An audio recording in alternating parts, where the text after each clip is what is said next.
Hello friends, welcome to your own channel daily stock. तो दोस्तों, इस वीडियो के अंदर हम SML iSUZU के डिटेल्ड एनालिसिस के बारे में बात करेंगे और जानेंगे कि आपको SML iSUZU के अंदर इन्वेस्ट करना चाहिए या नहीं। चलिए शुरू करते हैं। तो देखिए, सबसे पहले अगर हम यहाँ पे बात करेंगे तो हम किसके बारे में बात करेंगे। देखिए, सबसे पहले हम ये जानेंगे कि कंपनी क्या काम करती है, उसके बाद में उसके जो फिनेंशियल नंबर्स हैं उसके अंदर हम डिटेल्ड एनालिसिस करने वाले हैं और एट दी एंड हम ये देखेंगे कि लॉन्ग टर्म और शॉर्ट टर्म के लिए आपका यहाँ पे क्या पर्सपेक्टिव इस स्टॉक से रिलेटेड होना चाहिए, तो उसके बारे में हम इस वीडियो में बात करने वाले हैं। तो चलिए शुरू करते हैं।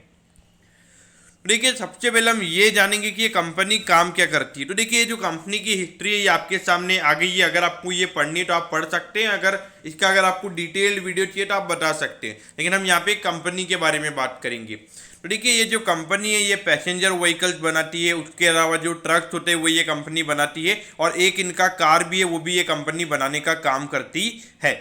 देखिए, इनकी कार तो आप में से सभी लोगों ने देखा होगा, क्योंकि वो पीछे से एक ओपन कार होती है और आगे से वो कार बंद होती है। तो वो एक अच्छा मॉडल इन्होंने निकाला और उसकी काफ़ी अच्छी डिमांड हमें इंडियन मार्केट में देखने को मिलती है।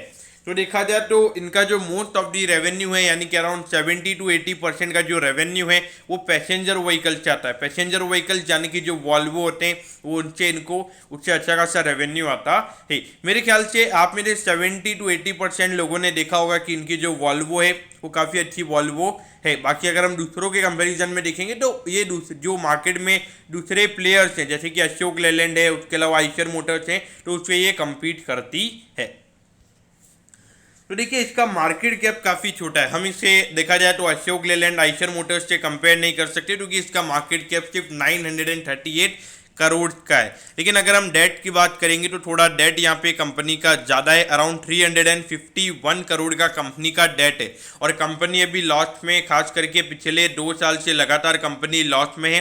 तो वैल्यूएशन पैरामीटर्स हम नहीं निकाल पाएंगे, क्योंकि जो रिटर्न ऑन इक्विटी का नंबर है वो भी नेगेटिव है, और रिटर्न ऑन कैपिटल एम्प्लॉयड यानी कि जो ऑपरेटिंग प्रॉफिट के बेसिस पे कैलकुलेट होता है वो नंबर भी यहाँ पे नेगेटिव है।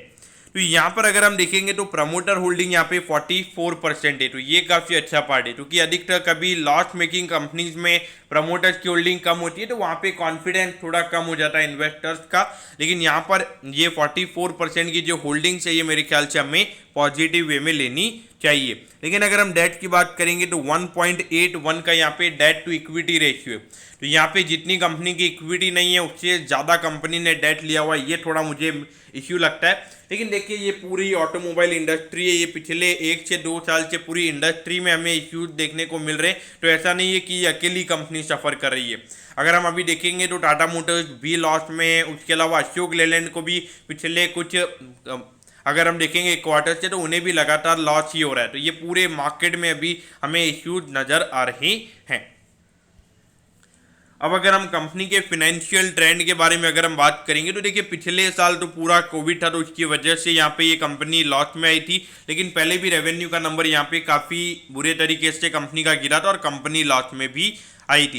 लेकिन उससे पहले एक अच्छी ग्रोथ हमें देखने को मिल रही थी। लेकिन देखिए, अभी जो रीओपनिंग हमें देखने को मिली है, जो कोविड के बाद से एक अच्छी खासी स्पेंडिंग हमारे इंडियन इकोनॉमी में आई है, तो वापस अगर हम देखेंगे इनके जो पैसेंजर व्हीकल्स की जो सेल्स है 100% से भी ज़्यादा हमें ईयर ऑन ईयर बेसिस पे बढ़ती हुई नजर आ रही है। तो ऐसा है कि जो प्री पैंडेमिक के नंबर थे वो फिर से हमें आते हुए नजर आ रहे हैं, और ऐसा लग रहा है कि धीरे धीरे कंपनी लॉस से प्रॉफिट में आती हुई हमें नजर आएगी। अब आपके सामने यहाँ पे क्वार्टरली बेसिस के नंबर्स हैं। तो ये सितंबर 2020 से लेके सितंबर 2021 के नंबर है। तो उससे पहले अगर हम देखेंगे तो देखिए, 3 क्वार्टर्स में लगातार जो कंपनी का रेवेन्यू का नंबर है वो लगातार हमें ग्रो होता हुआ नजर आया है। फिर उसके बाद में आपको पता है कि ये जो जून वाला क्वार्टर था, यहाँ पे हमने कोविड की सेकंड वेव देखी है, और उसी की वजह से ये रेवेन्यू का नंबर इतना कम हो गया था। फिर वैसे ही नॉर्मल सी है, यानी कि जो नॉर्मल लॉकडाउन वगैरह थे वो बंद हुए, और फिर से कंपनी के रेवेन्यू के नंबर्स में हमें एक अच्छी रिकवरी देखने को मिली थी। तो देखिए, 232 करोड़ यानी कि अराउंड 200 करोड़ की कंपनी की सेल्स है पूरे क्वार्टर की, और लगभग 800 करोड़ की कंपनी पूरे साल भर की सेल करती है, और 900 करोड़ के लगभग का मार्केट कैप है। तो प्राइस टू सेल्स रेशियो अगर हम देखेंगे तो लगभग 1.1 के लगभग का हमें यहाँ पे price to sales ratio company का नजर आता है। उसके अलावा अगर हम प्रॉफिट आफ्टर टैक्स की बात करेंगे तो देखिए यहाँ पे जैसे जैसे रेवेन्यू का नंबर बढ़ रहा था तो कंपनी के जो लॉस के नंबर थे वो भी हमें कम होते हुए नजर आ रहे थे। लेकिन फिर वापस यहाँ पे कोविड की सेकंड वेव आई और फिर से यहाँ पे लॉस के नंबर बढ़ गए, लेकिन फिर से यहाँ पे जो नंबर बढ़े और यहाँ पे लॉस का नंबर थोड़ा सा हमें कम होता हुआ नजर आया है। तो देखिए मुझे लगता है लगभग 250 करोड़ के लगभग से ज़्यादा अगर कंपनी का रेवेन्यू का नंबर जाता है तो कंपनी प्रॉफिटेबल हो जाएगी। लेकिन देखिए एक बात हमें समझनी चाहिए कि जो रॉ मटेरियल की कॉस्ट यहाँ पे लगातार बढ़ रही है और जो चिप शॉर्टेज हमें देखने को मिल रहा है उसकी वजह से ये पूरी इंडस्ट्री में हमें मेजर इश्यूज होते हुए नजर आ रहे हैं। अगर हम देखेंगे तो मारुति जो लगभग 1500 से 2000 करोड़ का नेट प्रॉफिट हर क्वार्टर में जनरेट करती थी, जिनके ऊपर ऑन डेट कोई डेट नहीं है, तो वो भी कंपनी का नेट प्रॉफिट भी अभी 1000 करोड़ के लगभग आ गया। तो ऐसा नहीं है कि ये अकेली कंपनी उस प्रॉब्लम से फेस कर रही हो। अब अगर हम शेयर होल्डिंग पैटर्न की अगर हम बात करेंगे तो देखिए 43.96% की यहाँ पे शेयर प्रमोटर्स की होल्डिंग है और पिछले ऑलमोस्ट एक साल से उनकी होल्डिंग सेम है। तो एक साल से उन्होंने यहाँ पे कोई भी अपना स्टेक नहीं बेचा है। अगर एफआईआई की बात करेंगे तो उनकी 1.62% की होल्डिंग है और डीआईआई की भी यहाँ पे 1% की होल्डिंग है। तो देखा जाए तो अधिकतर छोटी कंपनीज में एफआईआई और डीआईआई की होल्डिंग नहीं होती, लेकिन फिर भी यहाँ पर अगर होल्डिंग है तो ये थोड़ा हमें पॉजिटिव वे में लेना चाहिए। और बाकी ये देखिए छोटी कंपनी है तो अधिकतर होल्डिंग रिटेल इन्वेस्टर्स के पास ही पड़ी होती है, तो बाकी की लगभग 53% की जो होल्डिंग है वो यहाँ पे हमें जनरल पब्लिक के पास नजर आती है। तो यहाँ पर अगर हम देखेंगे तो ये कंपनी के पीयर्स हैं, अगर हम देखेंगे Tata motors, Ashok Leyland, Olectra, green tech, उसके अलावा force motors and Tata motors दिव्या। तो टाटा मोटर्स दिव्या तो टाटा मोटर्स ही हो जाता है। तो ये अगर हम देखेंगे तो टाटा मोटर्स भी लॉस में, इसमें से अशोक लेलैंड भी लॉस में, लेकिन जो ओलेक्ट्रा, ग्रीन टेक है इनके भी नंबर्स आए थे तो काफ़ी फिनोमिनल थे, काफ़ी अच्छी ग्रोथ इनके नंबर्स में देखने को मिली थी हमें। और उसके अलावा अगर हम देखेंगे तो यहाँ पे जो फोर्स मोटर्स है वो कंपनी भी हमें लॉस में नजर आती है। तो देखिए ऐसा नहीं है कि ये कंपनी अकेली लॉस में, इनके जो भी पैसेंजर व्हीकल, जो भी ट्रक्स मार्केट में डील कर रहे हैं, जो भी इसका बिजनेस है, तो वो सारी कंपनीज हमें लॉस में भी नजर आ रही है। लेकिन फिर भी ये स्टॉक ने अच्छा परफॉर्म किया क्योंकि इनकी जो डिमांड है वो धीरे धीरे बढ़ती जा रही है और ऐसा मार्केट को लग रहा है कि आने वाले टाइम पे ये कंपनी प्रॉफिटेबल हो जाएगी।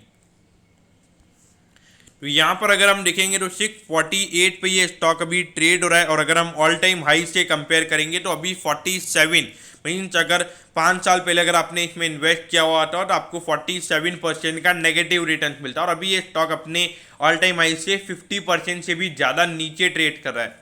तो देखिए अगर मैं इसके व्हीकल्स की बात करूंगा एचएमएल आईसुजू की, तो इनके व्हीकल्स काफ़ी अच्छे हैं, एक अच्छी लाइफस्टाइल जैसा इनकी एक जो कार है वो मुझे काफ़ी अच्छी लगी। एक देखा जाए तो जिस तरीके की वो लाइफस्टाइल प्रोवाइड करवाती है और जिस तरीके की उनकी डिमांड है मार्केट में, तो मेरे ख्याल से ये जो कंपनी है अभी लगभग 250 करोड़ की सेल ये मंथ में कर रही है, तो जितनी डिमांड मार्केट में, मुझे लगता है कि आराम से आने वाले टाइम पे ये सेल का नंबर 350 से 400 करोड़ के लगभग इनका क्वार्टरली बेसिस पे हो सकता है और वहाँ पर मेरे ख्याल से लगभग कंपनी 50 से 60 करोड़ का नेट प्रॉफिट भी जनरेट कर पाएगी हर क्वार्टर में, ऐसा मुझे लगता है। क्योंकि धीरे धीरे अगर हम डेट के नंबर्स की बात करेंगे वो डेट कम हो रहा है तो इंटरेस्ट पेमेंट वाला नंबर भी नेट प्रॉफिट में हमें आता हुआ नजर आएगा। तो देखा जाए तो अगर आपको यहाँ पे एक एग्रेसिव बैट लेना, अगर आप एक रिस्की इन्वेस्टर हैं, यानी कि अगर आप थोड़ा अपनी कैपिटल का रिस्क ले सकते हैं, तो डेफिनेटली आपने यहाँ इन्वेस्ट करना चाहिए। क्योंकि अगर जैसे ये कंपनी प्रॉफिटेबल बनती है और वहाँ पे लगातार कंसिस्टेंट ग्रोथ होती है तो डेफिनेटली मार्केट यहाँ पे काफ़ी क्रेजी हो जाएगा। और जैसे कि अगर हम देखेंगे तो पैसेंजर व्हीकल्स हो, ट्रक्स हो, जिस तरीके का हमारा ट्रांसपोर्टेशन यानी कि जो हाईवे नेटवर्क जिस तरीके से ग्रो हो रहा है, तो डेफिनेटली वहाँ पे जो ट्रक की डिमांड है, पैसेंजर व्हीकल्स की डिमांड है, वो डेफिनेटली बढ़ने वाली है। तो मेरे हिसाब से अगर आप एक एग्रेसिव इन्वेस्टर हैं तो डेफिनेटली इन्वेस्ट करना चाहिए, लेकिन अगर आप एक कंजर्वेटिव यानी कि आप बिल्कुल भी रिस्क नहीं ले सकते तो डेफिनेटली आपने अवॉइड करना ही सही रहेगा। तो दोस्तों अगर हम शॉर्ट टर्म की बात करेंगे तो मुझे लगता है कि ये जो क्वार्टर के नंबर्स है ये काफ़ी फिनोमिनल होंगे in terms of revenue also, और प्रॉफिटेबिलिटी में अगर हम देखेंगे तो लॉस का नंबर अच्छा खासा हमें कम होता हुआ नजर आएगा। और अगर प्रॉफिटेबल हो जाता तो मुझे लगता है कि यहाँ से 10 से 15% की रैली हमें देखने को मिल सकती है। तो दोस्तों मैं होप करता हूँ कि एसएमएल आईसुजू के डिटेल्ड एनालिसिस के बारे में आपको सब कुछ पता चल गया होगा। अगर आपकी कोई भी क्वेरीज है तो आप कमेंट कीजिए, मैं ज़रूर आपके कमेंट पर रिप्लाई करूँगा। ओके दोस्तों, thank you, have a nice day.